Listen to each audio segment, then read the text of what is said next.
ओम नमः शिवाय। हर हर महादेव। जिनकी आज्ञा से ब्रह्मा जी इस जगत की सृष्टि तथा विष्णु भगवान पालन करते हैं और जो स्वयं ही काल रुद्र नाम धारण करके इस विश्व का संहार करते हैं, उन पिनाकधारी भगवान शंकर को नमस्कार है। नैमिषारण्य तीर्थ सब तीर्थों में उत्तम और स्वस्थ क्षेत्रों में श्रेष्ठ है। प्राचीन काल में वहां शौनक आदि तपस्वी मुनि एक ऐसे यज्ञ का अनुष्ठान कर रहे थे जो दीर्घ काल तक चालू रहने वाला था।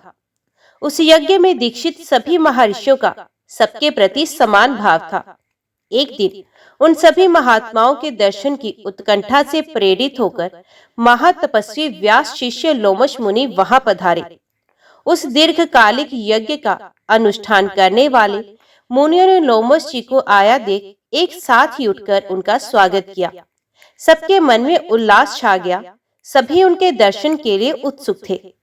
वे पाप रहित महाभाग महर्षिगण लोमश जी को अर्घ्य और पादम निवेदन करके उनके सत्कार में लग गए। आतिथ्य के पश्चात उन्होंने विस्तार पूर्वक शिव धर्म सुनाने के लिए लोमश जी से प्रार्थना की। इस पर उन्होंने शिव जी के उत्तम महात्म्य का कुछ इस प्रकार वर्णन करना आरंभ किया। लोमश जी बोले, 18 पुराणों में परम पुरुष भगवान शिव की महिमा का गान किया गया है, अतः शिव जी के महात्म्य की पूर्णता वर्णन कोई भी नहीं कर सकता। जो लोग शिव इस 2 अक्षर के नाम का उच्चारण करेंगे उन्हें स्वर्ग और मोक्ष दोनों प्राप्त होंगे, इसमें तनिक भी संदेह नहीं। महादेव जी देवताओं के पालक और सबका शासन करने वाले हैं। ये बड़े उदार, उन्होंने अपना सब कुछ दूसरों को दे डाला है, इसलिए वे सर्व कहे गए हैं। जो सदा कल्याण करने वाले भगवान शिव का भजन करते हैं वे धन्य हैं। जिन्होंने दूसरों की रक्षा के लिए विष भक्षण किया, दक्ष यज्ञ का विनाश किया, काल को दग्ध कर डाला और राजा श्वेत को संकट से छुड़ाया, उन महादेव जी की महिमा का वर्णन कौन कर सकता है। मुनियों ने पूछा, हे मुने, भगवान शिव ने कैसे विष भक्षण किया तथा कैसे दक्ष यज्ञ का विनाश किया, ये सब बातें हमें बताइए। हमारे मन में ये सब सुनने के लिए बड़ी उत्कंठा है। लोमश जी बोले, विप्रगण, पूर्व काल की बात है। प्रजापति दक्ष ने परमेष्टि ब्रह्मा जी के कहने से अपनी पुत्री सती का विवाह महात्मा शंकर जी के साथ कर दिया था। एक दिन वे ही दक्ष स्वे इच्छा अनुसार घूमते हुए नैमिषारण्य में आए। वहां के ऋषि मुनियों ने उनका बड़ा ही आदर सत्कार किया।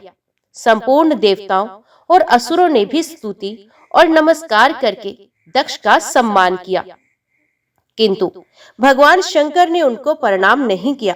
दक्ष ने जब इस बात की ओर लक्ष्य किया तब उनके मन में बड़ा ही क्रोध हुआ। वे प्रजापति ठहरे, ये अपना अपमान कैसे सहते। उन्होंने तुरंत भगवान शिव को प्रति कटु वचन की बौछार करना आरंभ कर दिया। अहो, ये संपूर्ण देवता और असुर भी मेरे चरणों में मस्तक झुकाते हैं। श्रेष्ठ ब्राह्मण भी अत्यंत उत्सुक होकर मुझे प्रणाम करते हैं, परंतु वे शंकर दुष्ट पुरुषों की भांति मेरे सामने शीश क्यों नहीं झुकाता। वे भूत प्रेतों का स्वामी है और सदा प्रेत पिशाचों से घिरा रहता है, फिर भी अपने को महान समझता है। इसलिए आज मैं उसे शाप देने को उद्यत हो गया हूँ। श्रेष्ठ ब्राह्मणों, मेरी बात सुनो और इसका पालन करो। आज से इस रुद्र को मैंने यज्ञों से बहिष्कृत कर दिया। दक्ष का ये कठोर वचन सुनकर नंदी को बड़ा ही क्रोध आया। वे बोले, अहो, मेरे स्वामी महेश्वर यज्ञ भाग से वंचित किए गए। यज्ञ, दान, तप तथा नाना प्रकार के तीर्थ जिनके नाम से ही पवित्र हुए हैं, उन्हीं भगवान शिव को शाप क्यों दिया गया। खोटी बुद्धि वाले दक्ष, वे यज्ञ जिसमें शंकर जी का भाग ना हो व्यर्थ ही होगा। दुर्बुद्धे, तू उस यज्ञ की रक्षा कर। अरे, जिन महात्मा शिव ने इस संपूर्ण विश्व का पालन किया है, उन्हीं को तूने शाप दे डाला। तब महादेव जी ने नंदी से कहा, महामते, तुम्हें ब्राह्मणों के प्रति कभी क्रोध नहीं करना चाहिए। मैं ही यज्ञ हूँ, मैं ही यज्ञ करने वाला यजमान और आचार्य हूँ। संपूर्ण यज्ञांग भी मैं ही हूँ, इसलिए मैं सदा यज्ञ में रत हूँ। मुझे कोई शाप देकर यज्ञ बहिष्कृत नहीं कर सकता। इसी प्रकार सर्वव्यापी होने के कारण मैं किसी के भीतर नहीं हूँ, किसी भी सीमा से आबद्ध नहीं हूँ। इस दृष्टि से देखने पर मैं सदा ही सब यज्ञों से बाहर हूँ। भगवान शंकर के इस प्रकार समझाने पर महातपस्वी नंदी ने विवेक का आश्रय लिया। शिवजी का सत्संग पाकर वे परमानंद में निमग्न हो गए। उधर मुनियों से घिरे हुए दक्ष भी अत्यंत रोष में भरकर अपने स्थान को चले गए। वे प्रणाम न करने वाले रुद्र को भूल न सके। बारंबार उनका स्मरण करके क्रोध से जलने लगे। भगवान शिव की ओर से उन्होंने श्रद्धा हटा ली और वे शिव के उपासकों की निंदा में संलग्न रहने लगे। एक समय दक्ष ने स्वयं ही एक महान यज्ञ का आयोजन किया। उसमें उन्होंने बड़े बड़े तपस्वी ऋषि मुनियों को बुलाया। वशिष्ठ आदि अनेक महर्षि उस महायज्ञ में पधारे। अगस्त्य, कश्यप, अत्रि, वामदेव, भृगु, दधीचि, भगवान व्यास, भारद्वाज और गौतम, ये तथा और भी बहुत से महर्षि वहां आए। सभी देवगण, समस्त लोकपाल, विद्याधर, गंधर्व तथा किन्नरों का भी आगमन हुआ। उस यज्ञ में सत्यलोक से लोक पितामह ब्रह्मा जी तथा वैकुंठ धाम से भगवान विष्णु भी बुलाए गए थे। इंद्राणी के साथ देवराज इंद्र, रोहिणी के साथ चंद्रमा तथा अपनी प्रिया के साथ वरुण देव भी आए थे। कुबेर पुष्पक विमान पर, वायुदेव मृग पर तथा अग्निदेव बकरे की सवारी पर चढ़कर पधारे थे। नेतृत्व कोण से अधिपति नेतृत्व प्रेत के कंधे पर बैठकर आए। इस प्रकार सब लोग दक्ष की यज्ञशाला में उपस्थित हुए। दक्ष ने सबका सत्कार किया। उनके यहाँ विश्वकर्मा के बनाए हुए अनेक दिव्य भवन थे। वे सभी बहुमूल्य उपकरणों से सजे हुए तथा अत्यंत प्रकाशमान थे। उन्हीं भवनों में दक्ष ने अपने समागत अतिथियों को यथा योग्य स्थान देकर ठहराया। दक्ष का वे महायज्ञ कनखल तीर्थ में आरंभ हुआ। उसमें उन्होंने भृगु आदि तपोधनों को ऋत्विज बनाया। अनेक प्रकार के कौतुक और मंगलाचार संपन्न करके दक्ष ने उस यज्ञ की दीक्षा ली। साथ में उनकी धर्मपत्नी भी बैठी। ब्राह्मणों ने स्वस्तित्व वाचन किया। उस समय अपने सुहृदों से घिरे हुए दक्ष अपना महत्व बढ़ जाने के कारण अधिक सुशोभित हो रहे थे। इसी समय महर्षि दधीचि ने वहां दक्ष से इस प्रकार कहना आरंभ किया, प्रजापति, ये देवेश्वरगण, ये बड़े बड़े महर्षि तथा लोकपाल भी तुम्हारे यज्ञ मंडप में पधारे हैं, तो भी पिनाक पाणी महात्मा शंकर के बिना ये यज्ञ अधिक शोभा नहीं पा रहा है। जिनके बिना मंगल भी अमंगल रूप में परिणित हो जाते हैं तथा जिन त्रिनेत्रधारी भगवान के अधिकार में आने पर अमंगल भी तत्काल मंगल के रूप में बदल जाते हैं, वे अब तक यहाँ क्यों नहीं दर्शन दे रहे हैं? दक्ष, अब तुम्हें ही भगवान विष्णु और इंद्र के साथ जाकर परमेष्ठी भगवान महेश्वर को बुला के ले आना चाहिए। उन योगी शंकर की उपस्थिति से यह सब कुछ पवित्र हो जाएगा, जिनके स्मरण तथा नामों उच्चारण से सब पुण्यमय हो जाता है। दधीचि का ये वचन सुनकर दक्ष क्रोध में भर गए और बड़ी उतावली के साथ उत्तर देने लगे। उनका भीतरी भाव तो दूषित था, किंतु ऊपर से वे हंसते हुए से बोल रहे थे। उन्होंने कहा, संपूर्ण देवताओं के मूल हैं भगवान विष्णु, जिनमें सनातन धर्म की स्थिति है, जिनमें संपूर्ण वेद, यज्ञ और नाना प्रकार के सत्कर्म भी प्रतिष्ठित है। वे भगवान विष्णु तो यहाँ पधारे हुए ही हैं। सत्यलोक से लोक पितामह ब्रह्मा जी भी आ गए हैं। उनके साथ समस्त वेद, उपनिषद और नाना प्रकार के आगम भी हैं। इसी प्रकार आप जैसे निष्पाप महर्षि गण भी आ गए हैं। जो यज्ञ क्रम के योग्य है, शांतचित्त और सुपात्र है, वे सब महात्मा यहाँ पदार्पण कर चुके हैं। आप सब महर्षिगण वेद के वाक्य तथा उसके अर्थ के भी तत्वज्ञ हैं, दृढ़ता पूर्वक व्रत का पालन करने वाले हैं। आपके होते हुए अब हमें रुद्र से क्या प्रयोजन है? ब्राह्मण, आप सब लोग मिलकर मेरे इस महान यज्ञ को सफल बनाएं। दक्ष की बात सुनकर दधीचि ने कहा, पवित्र अंतकरण वाले समस्त श्रेष्ठ महर्षियों और देवताओं के समुदाय में ये बड़ा भारी अन्याय हुआ है कि भगवान शिव को आमंत्रित नहीं किया गया। महात्मा शंकर के बिना इस यज्ञ में शीघ्र ही महान विघ्न होने वाला है। यूं कहकर महर्षि दधीची अकेले ही दक्ष की यज्ञशाला से निकल पड़े और तुरंत अपने आश्रम को चले गए। उनके चले जाने पर दक्ष ने हंसते हुए कहा, ब्राह्मणों, दधीची शंकर के प्रेमी हैं, वे चले गए। आप सब लोग वैदिक सिद्धांत में रत रहने वाले हैं। भगवान विष्णु आप सबके अग्रणी हैं। आप शीघ्र ही आप लोग मेरे यज्ञ को सफल बनाएं। तब उन सभी महर्षियों ने वहां देव यज्ञ प्रारंभ किया। इसी समय महादेवी दक्ष कुमारी सती ने, जो गंधमादन पर्वत पर अपनी सखियों के साथ विराजमान थी, रोहिणी के साथ चंद्रमा को कहीं जाते हुए देखा। वे यज्ञ में ही जा रहे थे। सती ने अपनी सखी विजया से कहा, विजय, तो शीघ्र जाके पूछ तो सही, ये चंद्रमा कहाँ जाएंगे। उनके आदेश से विजया चंद्रमा के समीप गई और यथोचित विनय के साथ उनकी यात्रा का उद्देश्य पूछा। चंद्रमा ने दक्ष के यज्ञ में जाने का सब वृतांत बता दिया। ये सब सुनकर विजया को बड़ा हर्ष और विस्मय हुआ।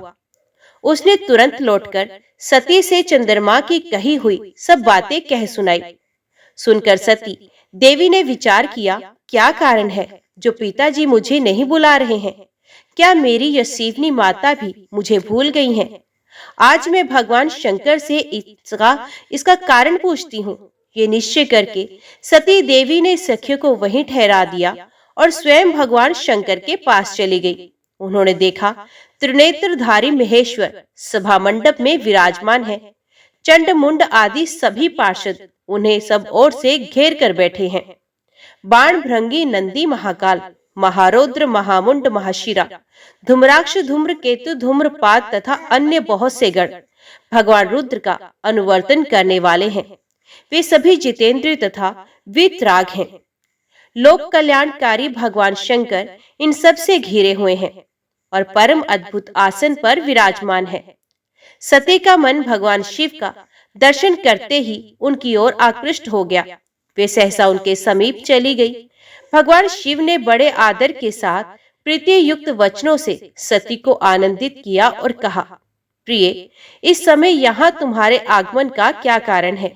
सती बोली, देव देवेश्वर, मेरे पिता के घर महान यज्ञ हो रहा है। उसमें चलने के लिए आपकी रुचि क्यों नहीं होती? सदाशिव, यद्यपि आप उस यज्ञ में बुलाए नहीं गए हैं, तथापि आज मेरे कहने से मेरे पिता की यज्ञशाला में आप स्वयं सब प्रकार से प्रयत्न करके पधारे। सती का ये वचन सुनकर महादेव जी ने मधुर वाणी में कहा, कल्याणी, तुम्हारे पिता की दृष्टि में जो देवता, असुर तथा किन्नर आदि सम्माननीय है, वे सब निस्संदेह उनके यज्ञ में पहुंच गए हैं। सुंदरी, जो लोग दूसरों के घर बिना बुलाए जाते हैं, वे वहां मृत्यु से भी अधिक कष्टदायक अपमान को प्राप्त होते हैं। शुभे, दूसरों के घर जाने पर इंद्र भी लघुता को प्राप्त होते हैं। इसलिए तुम्हें भी दक्ष के यज्ञ में नहीं जाना चाहिए। महात्मा भगवान शंकर के इस प्रकार कहने पर सती ने अपने पिता के प्रति रोष प्रकट करने वाले वचनों में कहा, नाथ, जिनसे संपूर्ण यज्ञ सफल होते हैं, वे देव देवेश्वर तो आप ही हैं। फिर आपको भी तो मेरे दुराचारी पिता ने आमंत्रित नहीं किया है। उस दुरात्मा के मन में आपके प्रति सद्भाव है या दुर्भाव, ये सब मैं जानना चाहती हूँ। इसलिए अभी पिता के यज्ञ मंडप में जाती हूँ। देव देवे, जगतपति, मुझे वहां जाने की आज्ञा दे।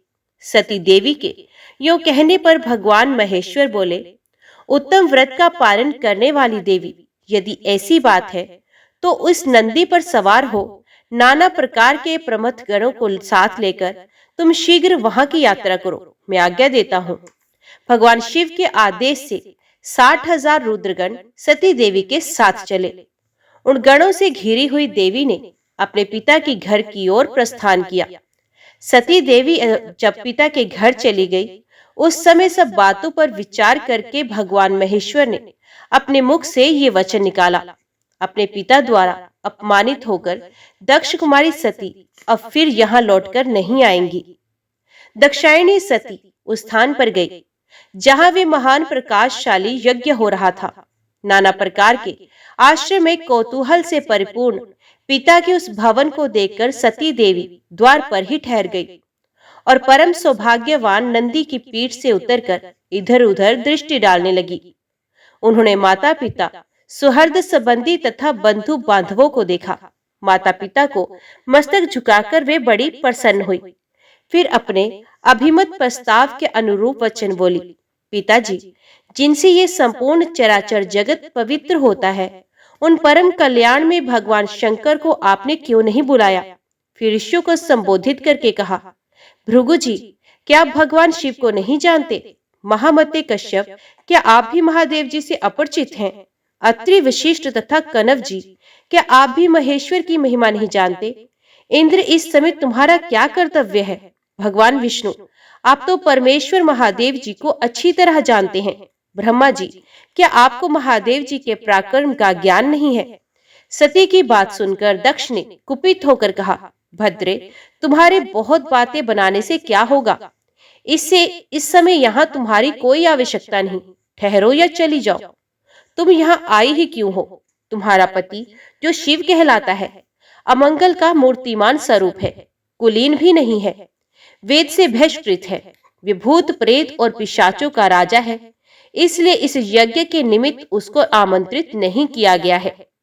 विशिव वंदिता सती अपने पिता को शिव की निंदा में संलग्न देख अत्यंत क्रोध में भर गई और सोचने लगी, जो महादेव जी की निंदा करता है तथा जो उनकी निंदा होती देख चुपचाप सुनता है, वे दोनों नरक में जाते हैं और जब तक सूर्य चंद्रमा की स्थिति है तब तक उस नरक में ही पड़े रहते हैं। अतः अब मैं इस देह को त्याग दूंगी, अग्नि में प्रवेश कर जाऊंगी। इस प्रकार विचार करती हुई सती शिव, रुद्र आदि नामों का उच्चारण करने लगी और अग्नि में प्रवेश कर गई। ये देख उनके साथ आए हुए समस्त शिवगण हाहाकार करने लगे। ऋषि, इंद्र आदि देवता, मृतगण, विश्वदेव, अश्विनी कुमार तथा संपूर्ण लोकपाल अवाक हो गए। दक्ष यज्ञ में सम्मिलित हुए सभी ऋषि मुनि इस घटना से भयभीत हो गए। इसी बीच में महात्मा नारद जी ने महादेव जी के पास जाकर दक्ष की सारी करतूतें कह सुनाई।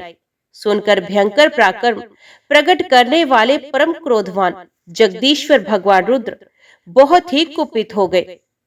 लोक संहारकारी रुद्र ने अपनी जटा उखाड़कर उसे पर्वत के शिखर पर क्रोधपूर्वक दे मारा। जटा उखाड़ने से महायशस्वी वीरभद्र प्रकट हुए। साथ ही करोड़ों भूतों से घिरी हुई कालिका भी प्रकट हो गई। महात्मा रुद्र के क्रोध और निश्वास से सैकड़ों प्रकार के ज्वर तथा 13 प्रकार के सन्निपात रोग उत्पन्न हुए। वीरभद्र ने भयंकर पराक्रमी रुद्र से निवेदन किया, प्रभु शीघ्र आज्ञा कीजिए, इस सेवक से क्या काम है? भगवान रुद्र ने आज्ञा दी, महाबाहु वीर, शीघ्र जाओ और दक्ष के यज्ञ का विनाश करो। देवादिदेव शूलपाण महादेव जी की यह आज्ञा शिरोधार्य करके महातेजस्वी वीरभद्र समस्त भूतों से घिरे हुए दक्ष यज्ञ की ओर चल दिए। अन्य उनके साथ कालिका देवी भी थी। उसी समय दक्ष के यहाँ सहसा अपशगुन प्रकट होने लगे। धूल और कंकड़ों से भरी हुई रक्ष वायु चलने लगी। मेघ रक्त की वर्षा होने लगी। संपूर्ण दिशाओं में अंधकार छा गया। पृथ्वी पर सहस्त्र उल्कापात होने लगे। इस प्रकार के अनिष्ट सूचक उत्पात वहां देवता आदि को दिखाई दिए। दक्ष को भी बड़ा भय हुआ। वे भगवान विष्णु की शरण में गए और विनय पूर्वक कहने लगे, महाविष्णु, आप हमारे परम गुरु हैं, रक्षा कीजिए, रक्षा कीजिए। सुरश्रेष्ठ, आप ही यज्ञ हैं, इस महान भय से मुझे मुक्त कीजिए। दक्ष के इस प्रकार प्रार्थना करने पर भगवान मधुसूदन ने कहा, ब्राह्मण, इसमें संदेह नहीं कि मुझे तुम्हारी रक्षा करनी चाहिए, किंतु तुमने धर्म को जानते हुए भी महेश्वर की अवहेलना की है। महेश्वर की अवज्ञा से तुम्हारा सब कुछ निष्फल हो जाएगा। जहाँ अपूज्य व्यक्तियों का पूजन होता है तथा पूजनीय महात्मा का पूजन नहीं किया जाता, वहां 3 संकट अवश्य प्राप्त होंगे, दुर्भिक्ष, मृत्यु तथा भय।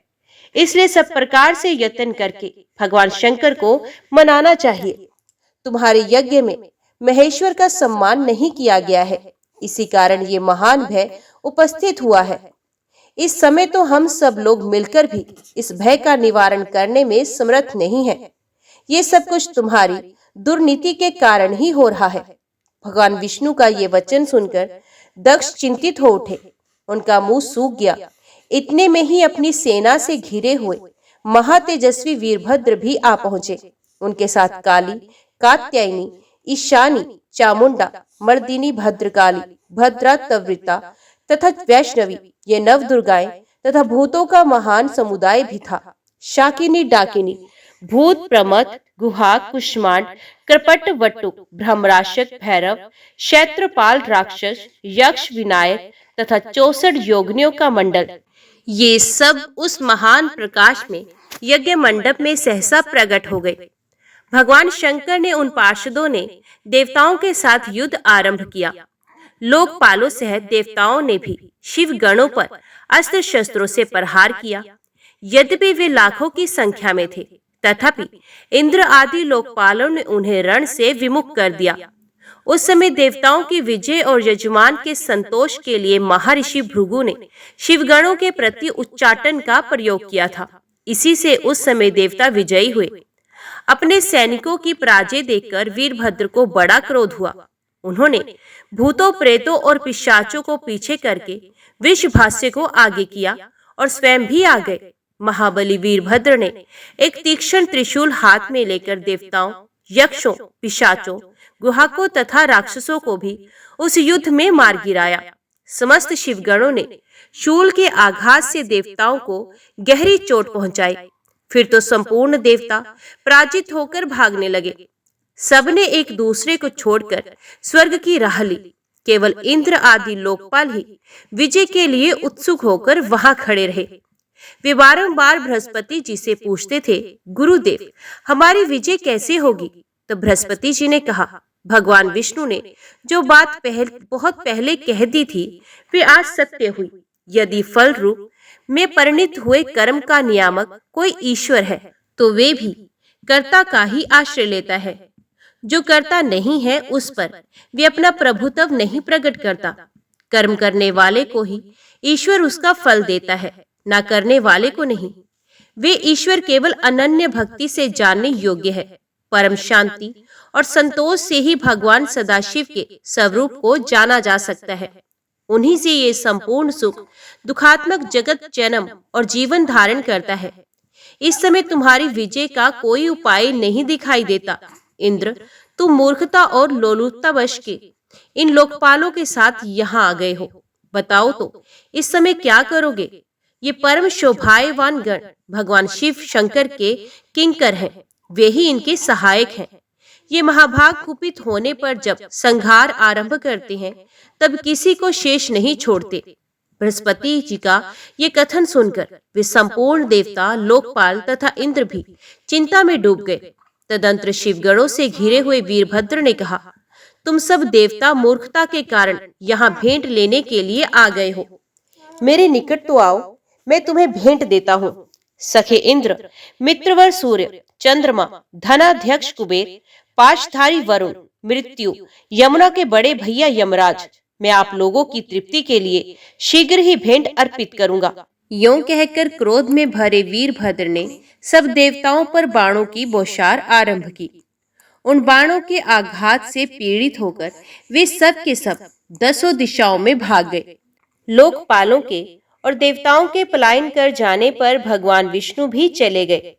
फिर वीरभद्र अपने गणों के साथ यज्ञशाला में आए। उस समय देवता, ऋषि तथा अन्य जो यज्ञोपजीवी लोग थे, उन सबको भगवान शिव के गणों ने परास्त कर दिया। महर्षि भृगु को धरती पर पटक कर उनकी दाढ़ी और मूछ नोच ली। पूषा ने दांत दिखाकर हंसी उड़ाई थी, अतः शिवगणों ने उनके सारे दांत उखाड़ लिए। अग्निपत्नी स्वधा और स्वाहा को भी अपमानित किया तथा क्रोध में भरकर उन्होंने और भी ऐसे ऐसे बर्ताव किए जो वाणी द्वारा कहने योग्य नहीं है। दक्ष महान भय के मारे अंतर्वेदी में छिपे हुए थे। इस बात का पता लगने पर रोष में भरे हुए वीरभद्र उन्हें पकड़ लाए और उनका जबड़ा पकड़कर सर के ऊपर तलवार से चोट की। फिर दक्ष के कटे हुए सर को उन्होंने तुरंत ही यज्ञ कुंड में डालकर जला दिया। उस यज्ञशाला में दूसरे दूसरे जो देवता, पितृ, ऋषि, यक्ष और राक्षस रह गए थे, वे सब शिवगणों के उपद्रव से भयभीत होकर भाग गए। चंद्रमा, आदित्यगण, ग्रह मंडल, नक्षत्र और तारे, इन सबको शिवगणों ने भगा दिया। ब्रह्मा जी अपने पुत्र दक्ष के शोक से पीड़ित होकर सत्यलोक को चले गए और वहां स्वचित से विचार करने लगे कि अब मुझे क्या करना चाहिए। इस अपमान के कारण ब्रह्मा जी को शांति नहीं मिल रही थी। ये सब कुछ उस दक्ष के ही पाप का फल है। ये जानकर पितामह ने कैलाश पर्वत जाने का निश्चय किया। महातेजस्वी ब्रह्मा जी हंस पर आरूढ़ होकर सब देवताओं के साथ पर्वत श्रेष्ठ कैलाश पर गए। वहां उन्होंने नंदी के साथ एकांत में बैठे हुए भगवान सदाशिव का दर्शन किया। उनके मस्तक पर जटाजूट शोभा पा रहा था। भगवान शिव को देखकर ब्रह्मा जी दंड की भांति पृथ्वी पर पड़ गए और अपना अपराध क्षमा कराने के लिए उद्यत हो अपने चारों मुकुटों से भगवान शिव के चरणारविंदों का स्पर्श करते हुए उनकी स्तुति करने लगे। ब्रह्मा जी बोले, शांत स्वरूप, सर्वत्र व्यापक, परब्रह्म स्वरूप परमात्मा भगवान रुद्र को नमस्कार है।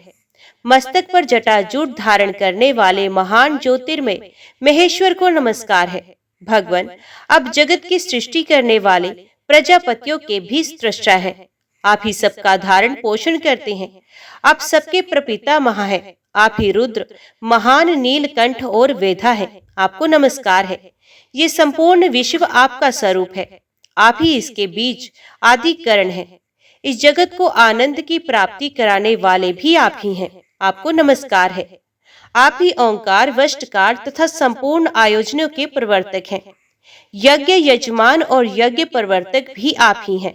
प्रभु देवेश्वर, यज्ञ प्रवर्तक होकर भी आपने इस यज्ञ का विनाश कैसे किया? महादेव, आप ब्राह्मणों के हितैषी हैं, तो भी आपके द्वारा दक्ष का वध कैसे हुआ?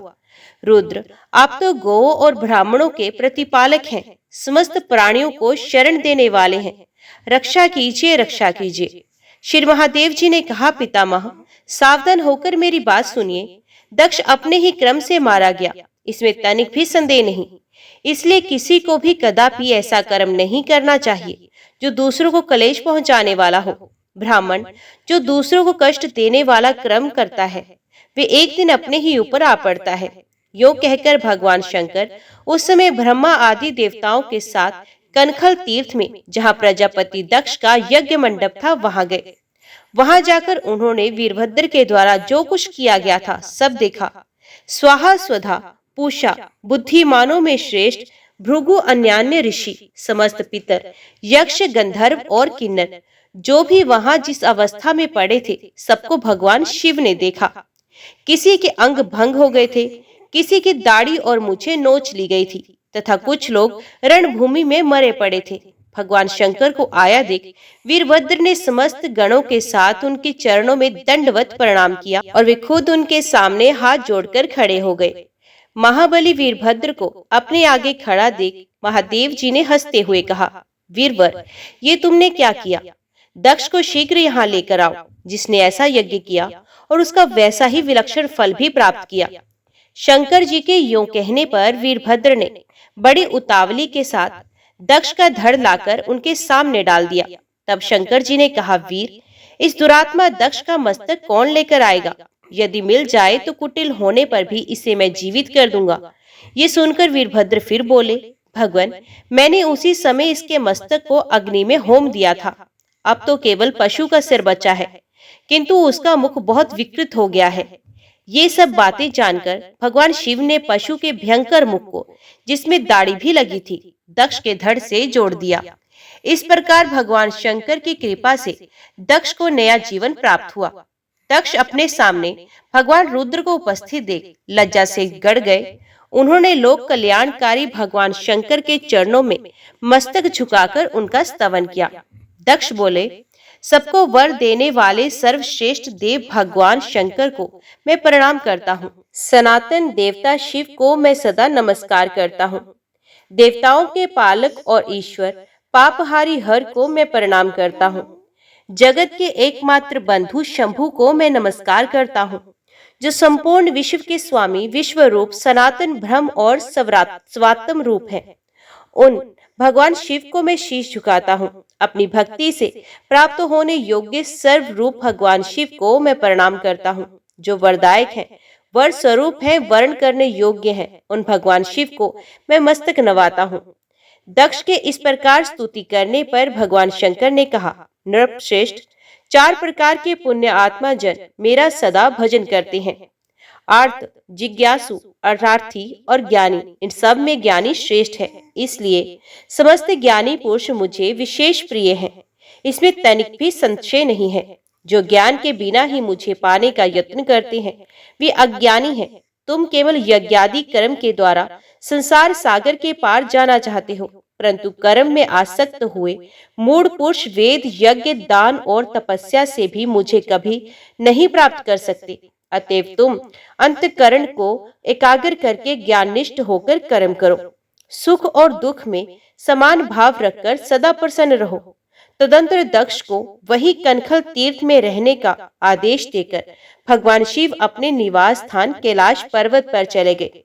फिर ब्रह्मा जी ने भृगु आदि संपूर्ण महर्षियों को आश्वासन तथा बोध प्रदान किया। वे सब ऋषि मुनि तत्क्षण ज्ञानी हो गए। इसके बाद पितामह ब्रह्मा जी अपने धाम को गए। इधर प्रजापति दक्ष को भगवान शंकर के उपदेश से उत्तम ज्ञान की प्राप्ति हो गई। वे शिव जी के ध्यान में तत्पर होकर तपस्या करने लगे। इसलिए सर्वथा प्रयत्न करके सबको भगवान शंकर की आराधना करनी चाहिए। ओम नमः शिवाय। हर हर महादेव। आज के वीडियो में इतना ही। उम्मीद करती हूँ वीडियो आपको पसंद आई होगी। वीडियो पसंद आई हो तो वीडियो को लाइक और चैनल को सब्सक्राइब जरूर कीजिएगा। ओम नमः शिवाय लिखकर कमेंट बॉक्स में अपनी हाजिरी और अपने सुझाव देना ना भूलिएगा। तो मिलती हैं अगली कथा अगले अध्याय के साथ। तब तक के लिए देखते व सुनते रहिए। जय मां कंजर, जय माता दी।